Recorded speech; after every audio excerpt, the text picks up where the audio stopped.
વિસ્તારમાંથી mobile snatching કરતા આરોપીઓને પકડી પાડી સુરત શહેરના અલગ અલગ પોલીસ સ્ટેશનના ગુનાઓ ડિટેક્ટ કરતી સુરત શહેર ક્રાઇમ બ્રાન્ચ પોલીસ કમિશનરશ્રીઓના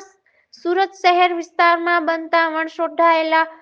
વણશોધાયેલા ગુનાઓ પર અંકુશ લાવવા તેમજ વણશોધાયેલ ગુનાઓ શોધી કાઢવા સારું સૂચના આપવામાં આવેલ હોય જે અનુસંધાને સંયુક્ત police commissioner Shri crime Surat શહેર તથા નાયબ police commissioner Shri crime branch Surat શહેરનાઓની સૂચના આધારે ડીસીબી પોલીસ સ્ટેશનના પોલીસ ઇન્સ્પેક્ટર શ્રીના માર્ગદર્શન હેઠળ જનરલ સ્ક્વોડના police sub inspector Shri crime બ્રાન્ચના ટીમના પોલીસ માણસોને મળેલ ચોક્કસ બાતમી હકીકતના આધારે અઠવાઇલન્સ ગાંધીબાગ પાસે જાહેરમાં રોડ પરથી આરોપીઓ એક